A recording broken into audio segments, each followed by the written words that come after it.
حدیث مبارک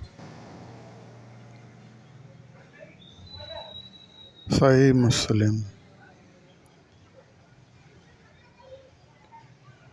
رسول صلی اللہ علیہ وآلہ وسلم نے فرمایا، نمازی اپنے آگے سے کسی کو گزرنے نہ دے۔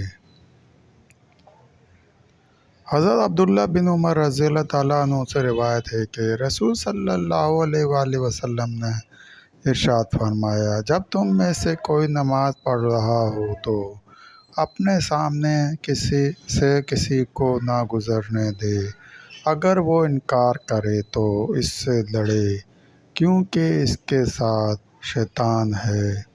صحیح مسلم۔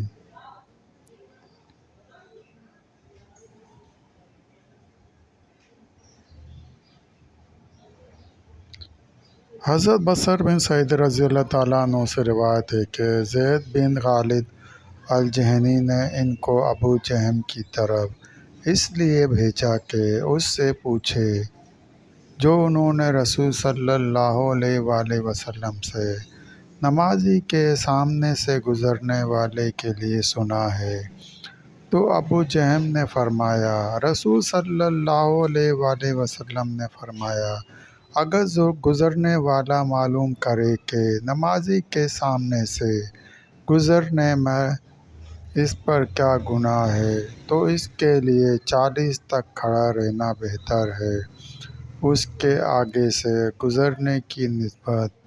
ابو الحضر کہتے ہیں، میں نہیں جانتا کہ بصر نے 40 دن یا 40 مہینے یا 40 سال کہا۔ صحیح مسلم۔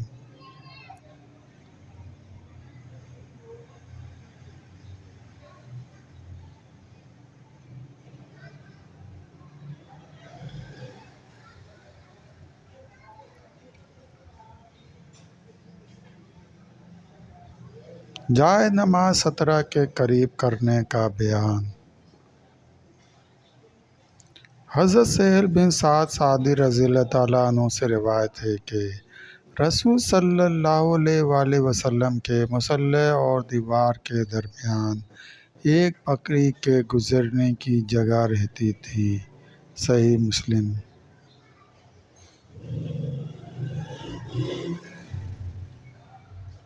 نمازی کے سترہ کی مقدار۔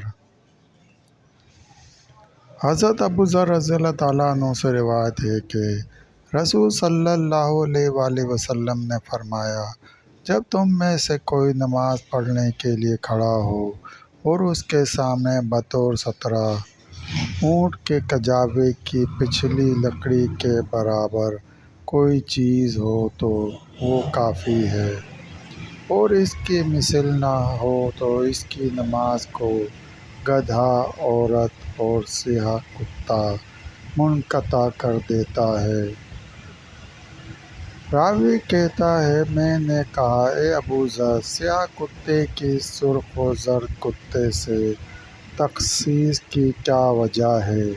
تو انہوں نے کہا، اے بھتیجے، میں نے رسول صلی اللہ علیہ وآلہ وسلم سے ایسا ہی سوال کیا جیسا تو نے مجھ سے کیا، تو آپ صلی اللہ علیہ وآلہ وسلم نے فرمایا، سیاہ کتا شیطان ہوتا ہے، مطلب یہ کہ خشوع اور خضوع جاتا رہتا ہے۔ صحیح مسلم۔ دوستو، مزید حدیث مبارکہ کا سننے کے لیے چینل کو سبسکرائب کریں اور گھنٹی کے نشان کو لازمی پریس کریں۔ لائک کریں، شیئر کریں۔ دوستو، ویڈیو دیکھنے کا شکریہ۔